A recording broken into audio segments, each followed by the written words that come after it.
Okay, we haven't been down under for a while, and I'm really pleased to say we are about to put that right. Somebody said to me, "I bet you $50 you can't get Mike Whitney." Someone owes me $50 because all the way from Sydney, here is the man himself.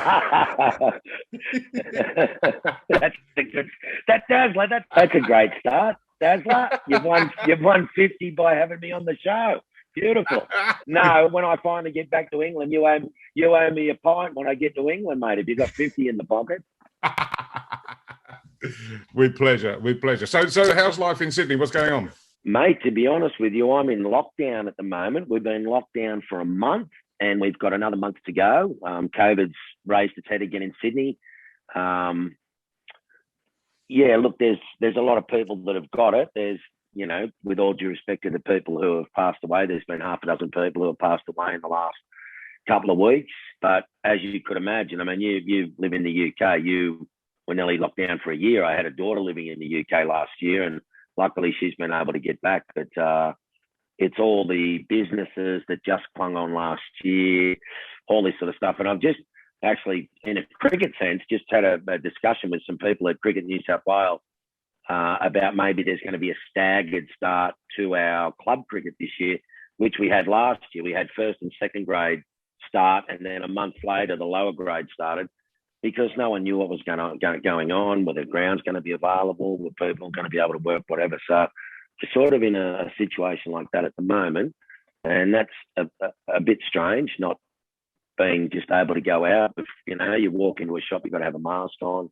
A lot of people getting vaccinated at the moment. A lot of people are a little bit jittery about it and worried. There's a little bit of anxiety in society. As you can expect, it's a weird thing and it's been going on now for 18 months. And to be honest with you, Darren, I thought the world would be over it by now. We'd be through it, but that's not the case. And we're just sort of doing our best. So, yeah, it's been pretty weird. And even with the cricket in the last 12 or 18 months, watching the boys play without crowds there, the Olympics going on at the moment without crowds there is very, very strange. So I hope it all passes by our summer because we've got the Ashes on this year and, we want the boys to come out and play.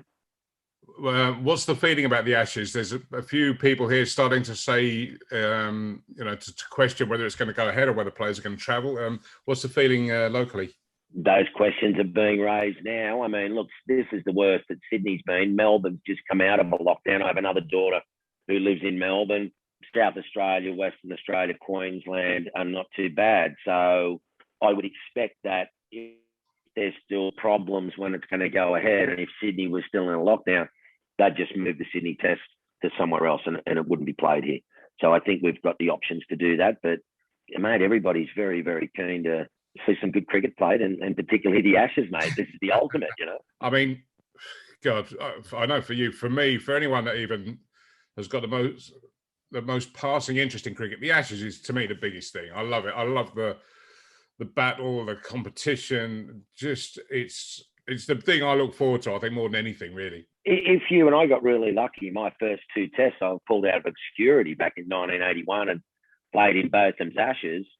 And you don't realise it at the time, but like I'm part of the Ashes club. I played 2 Ashes tests. And that's, even though there's a fair few guys that have played in the Ashes over the years, that's a really exclusive club to be in. They sort of, you've played in the Ashes tests. And it's just a fantastic thing to be able to say. And for me to be able to say that I got pulled out of obscurity and played in Botham's Ashes, most of those guys that were playing then were heroes of mine. I mean, I just could not believe that Jeff Boycott was playing in that series, and Bob Willis and Ian, David Gow and Mike Gadding, all these guys were just heroes of mine. So it was pretty bizarre and, great memories. Nearly 40 years ago, Darren. It is 40 years ago. I know. I've been doing a bit of research and you mentioned Gow. He was your first victim, wasn't he? Yeah. He was such a great player too, David, at the time. And, he was in good form at the time and just so elegant and could just punish you without, it looked like he was just shelling peas sometimes, David. Yeah, he was just so elegant. So that was a really big moment for me. Yeah, according to Tully, he dropped the over before by Graham Wood at first slip, and he went to sort of take the ball like that, and it burst through and hit him in the mouth. So I thought, no. And then I thought, he's a bloody Western Australian and I'm from New South Wales and he's dropped it on purpose. But he didn't. But he had to go off. So that was in like my first over. Second over, I think it was. And he's walking off because he's got a split mouth and he's chopped the catch. And I'm like, what's going on? But the next over, I got him caught by Graham Yallop in the gully. And it was, mate, that's your first test wicket. And it was David Gower. I mean, at the time, and now he's one of the best players that England's ever produced. So it was monumental, yeah. He's been on the show. He's incredible. And what a as you say at the time. I mean, that team was full of guys that were at the top of their game.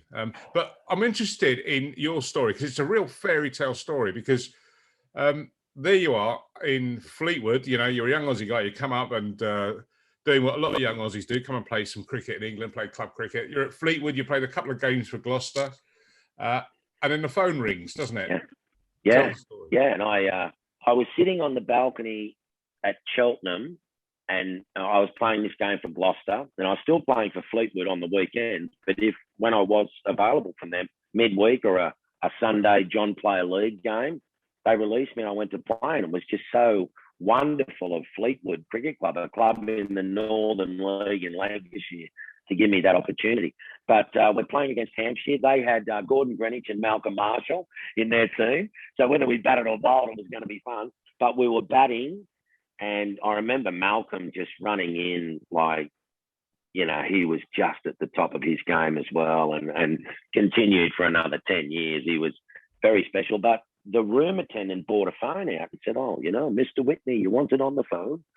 So I sort of picked it up and there was this voice went, you're being selected for the test match tomorrow. And I thought it was a mate of mine ringing up. So I told the bloke to, and, you know, I'm going to go out and face Malcolm Marshall in a minute, and hung it up. And then he rang back and he said, this is Fred Bennett, the manager of the Australian cricket team. And I'd met Fred. He was a Sydney fella, but he went, leave the ground now and come up to the Grand Hotel in Manchester, and I'll be in room 251 or whatever it was, and come straight up and see me. And you've been added to the Australian squad. Because I knew I'd heard on the radio that Jeff Lawson and Rodney Hogg were both injured. And they were thinking about taking a 3-pronged pace attack into this test series. And really the only two fit quicks they had were Lilly and Alderman. So I drive up to Manchester from Cheltenham and I go and knock on the door and I open the door and there's Fred Bennett and Kim Hughes, captain, sitting on the chair. And they said, you're going to play tomorrow. You're in the side. We've got enough people to carry the drinks and grab your gear and take it up to the room. And then we'll see you downstairs in an hour's time for the press conference to announce that you've been added to the team for tomorrow. And I remember this clearly, Darren. I went and got my gear and the guy, the porter downstairs, helped me take it up to this room. And I said, thanks very much, and walked in. And in those days, you roomed with people. You didn't get your own room. And I'm looking around the room and there was there's stuff everywhere, cricket gear everywhere. There's this beautiful leather suitcase in the corner. And I walked over and looked at it, and embossed gold letters on top of it was D.K. Lilly. Oh. And I thought, no, they haven't roomed me with. And they did. And I'd only met Dennis once. I was 12th man in a game, that Shield game that he'd played the year before. And he walked in about 10 minutes later and I stood to attention, mate. Like, I didn't know what to do. I was just, you know, this is the god of fast bowling at the time. Yeah. And I roomed with him during that first test match. And he was so fantastic. He was so cool. He helped me so much. He really, really lifted the wing and took me under the wing. And the next day, we bowled. The first morning of the game, we bowled. So it was to the ground, warm up, the toss, we're bowling. And Terry Alderman opened the bowling, you know, Boycott and Tabaret, you know, in there. And then I come on. It was surreal, absolutely surreal. And a chock-a-block, Old Trafford, chock-a-block.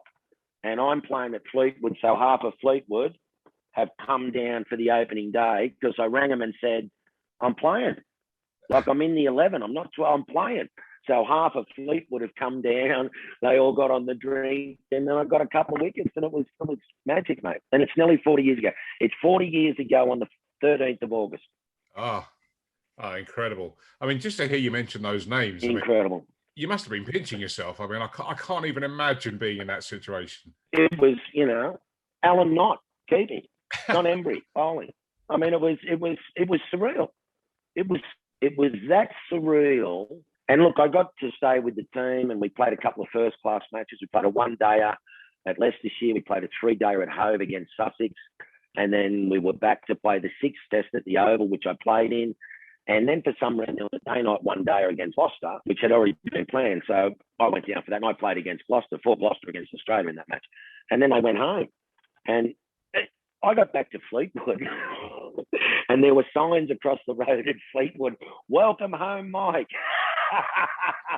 because they were they're still my dear friends at Fleetwood. And a lot of the people in Fleetwood have said this to me: "You put bloody Fleetwood on map, lad," because they reckon no one knew where Fleetwood was. They knew where Blackpool was, but Fleetwood's up the road, a little fishing village, and it changed, and that changed my life forever. And it cemented friendships in England because I had that experience there that I still have 40 years down the track. It's just such a beautiful thing. And just to continue what you said, I couldn't believe I was even in the company of these cricketers, let alone out there. Rodney Marsh played. I mean, I could just go on and on and on about it. It was so bizarre, mate. And here I was in the dressing room having a beer, and half of them were smoking like they did in the old days. Yeah, and Beefy had come in with, beer, and everybody was together. And then the next day you're out there sort of, battling it out again. It was just a wonderful time to play cricket. And all through those 80s and early 90s when I played, it was a fantastic time. We seemed to be a little more free. There was no social media or cameras or phones or anything like that, mate. It was just a different time. Yeah, I mean, there's a story about that series about all the Aussies being invited up to Beefy's farm to go and have a barbecue, and it ends up at 3 a.m. with a game of rugby going on the. See, those things happened in those days, mate. The teams got together on the rest day and stuff like that, and I maybe because there's so much T20 now, and I remember there'd be maybe a season or a season and a half would go by, maybe two years, and you wouldn't necessarily see that person. And then they'd come out here on an England tour, or the West Indies had come, and you'd played in the same league as this guy, and now he's made the West Indies tour, but you wouldn't have seen him for 2 years.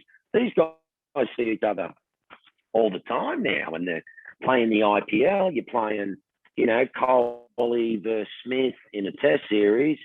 And then 3 weeks later, they're playing in the same team in the IPL. And they spend 6 weeks together. They win the comp, and then they go off and they play somewhere else. And so it's dramatically changed in that aspect.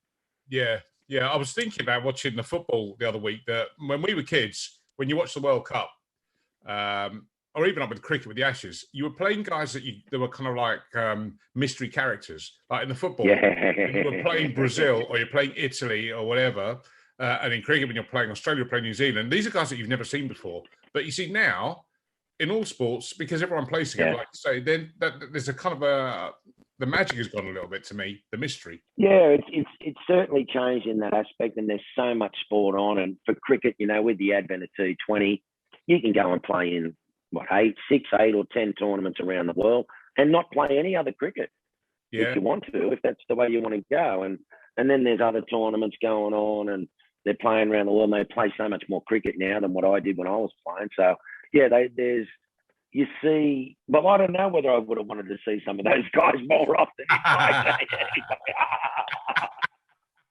Particularly the West Indian fast bowlers.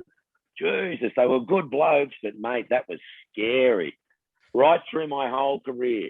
That, mate. It was a wonderful 11. Yeah, that for me was a wonderful time for cricket in the early 80s.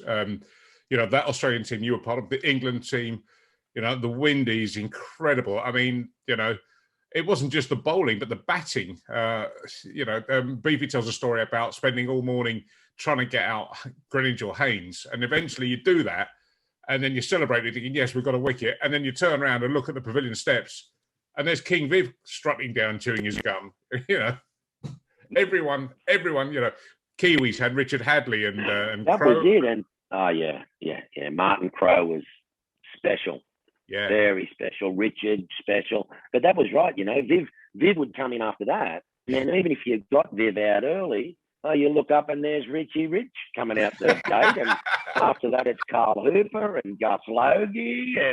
And then when you think you got him, Dujon walks out and he averages 40-something in Test cricket. I mean, and then Malcolm would come out and he'd get some runs as well. And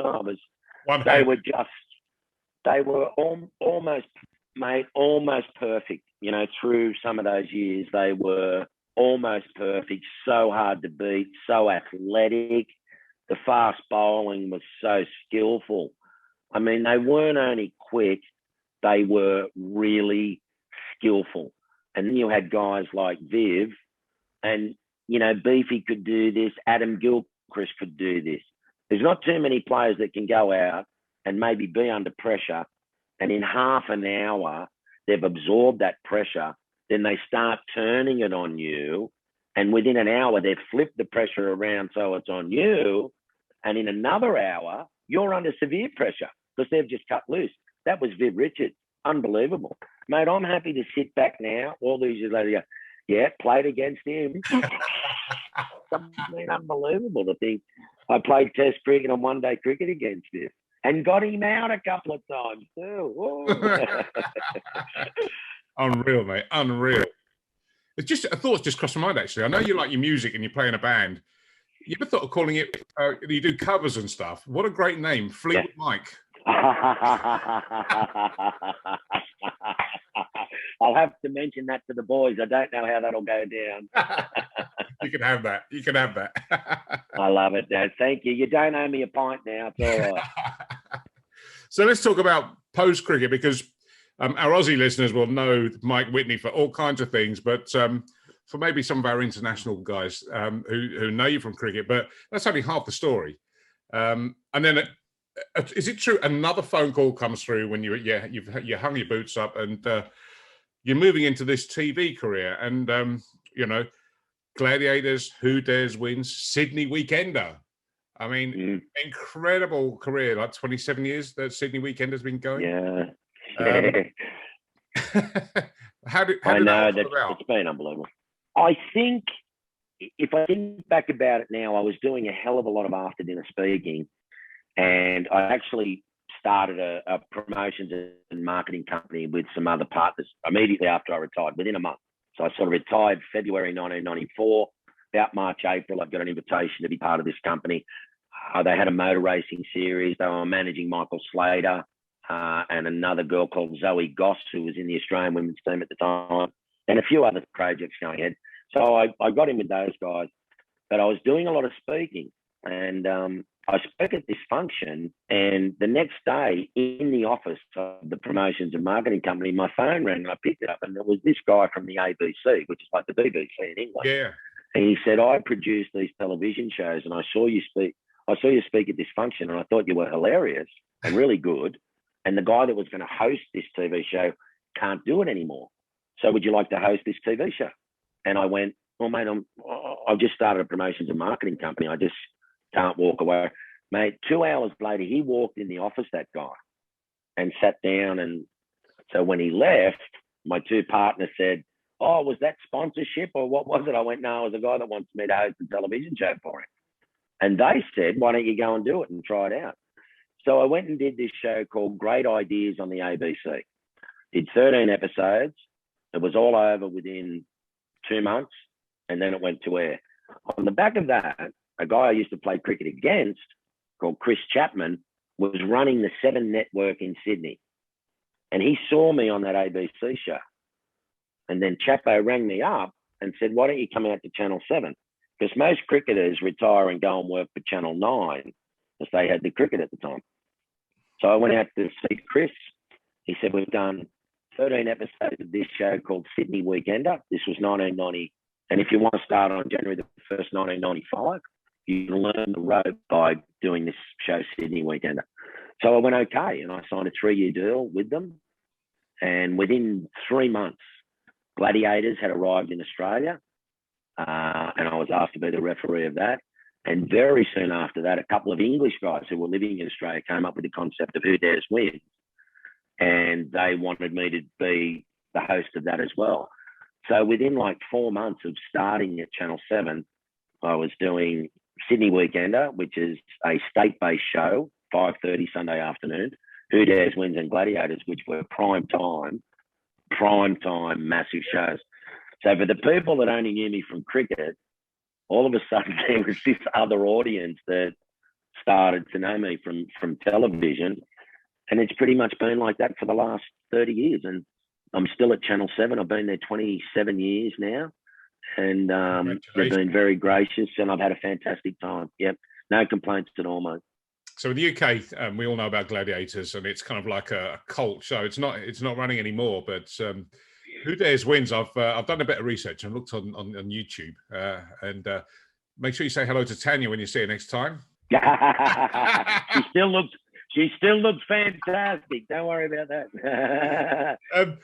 Just explain to our viewers and listeners the whole thing about Who Dares, because some of the stuff I've seen is just wild. But just tell us about the show. It is wild, Dazzler. I don't think we'd be able to make a show like that here in Australia now, just for the insurance levels and stuff like that.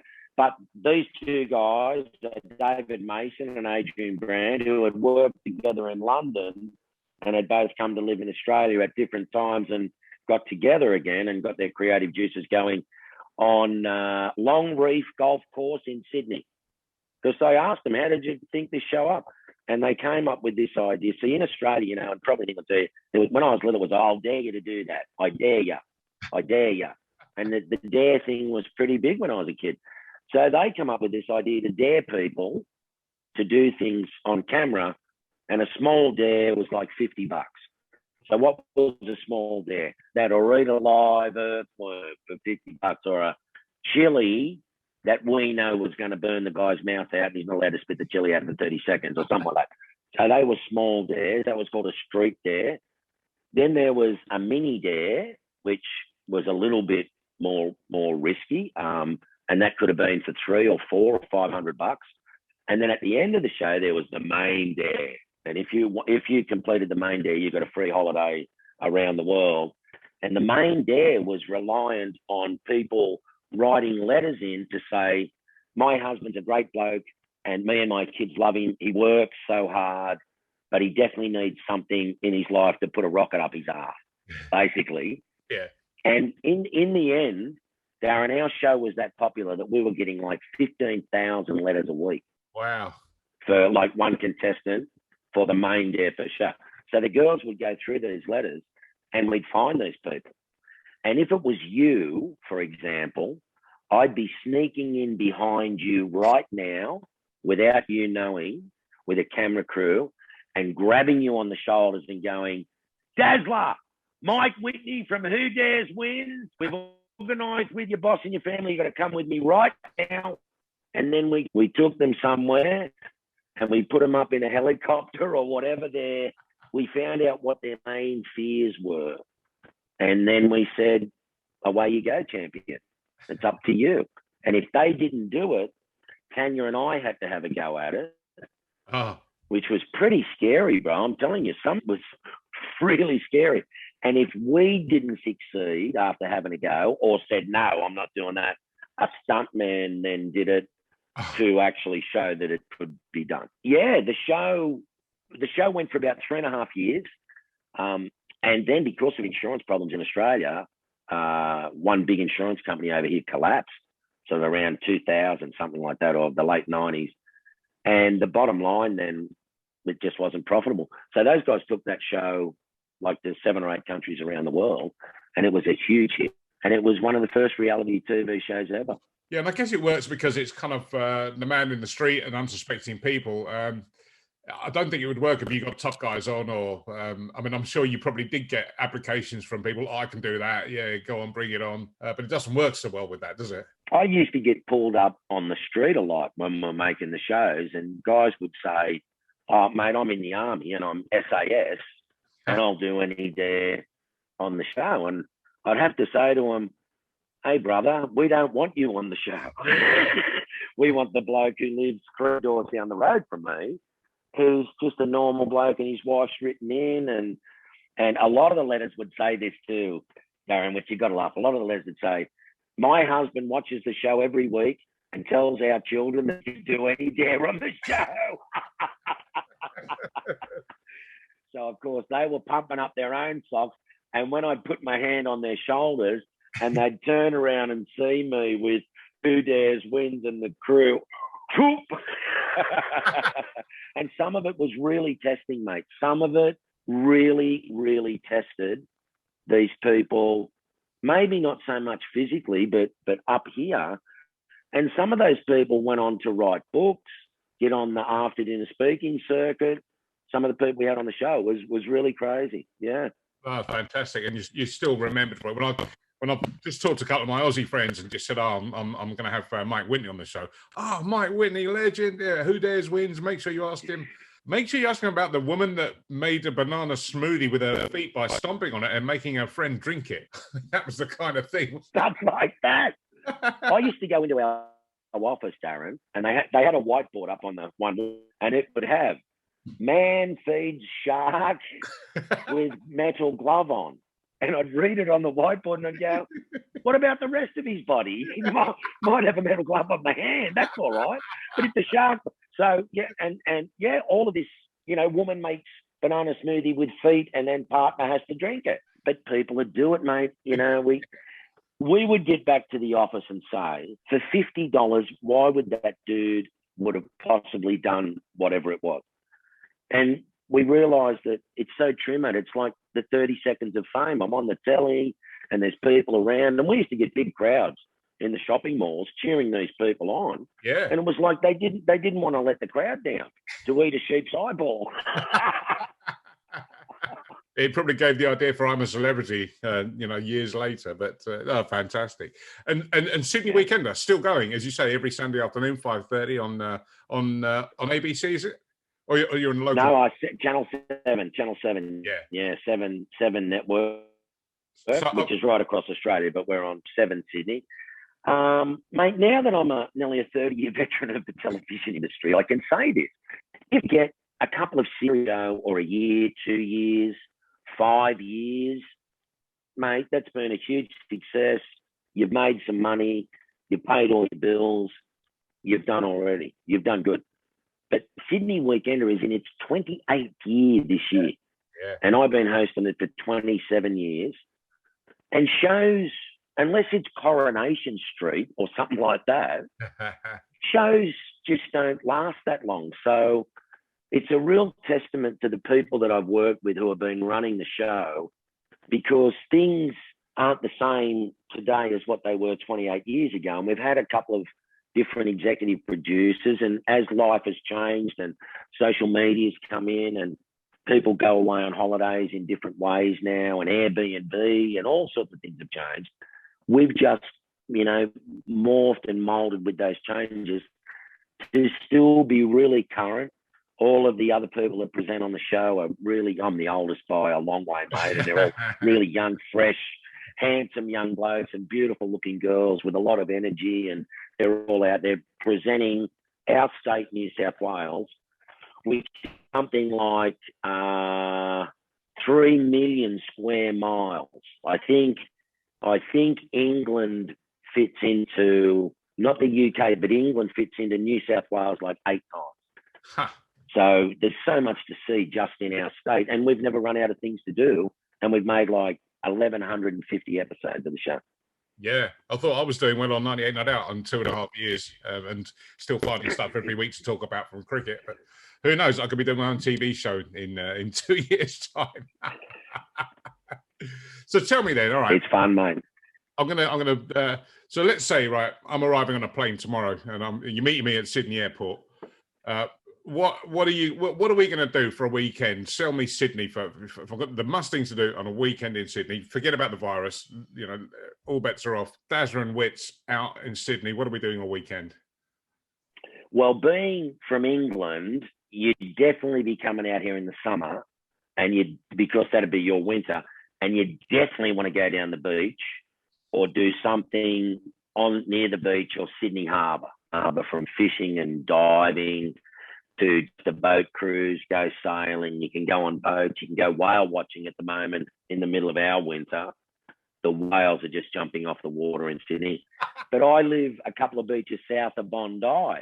Yeah. So, you know, we could spend the morning at Bondi Beach, mate, sitting down there, go for a swim, have a cup of coffee at a beautiful little cafe, drive down to Botany Bay, have a look at Kurnell on the other side, restaurants everywhere. If you want to go up the Blue Mountains, that's a couple of hours drive west.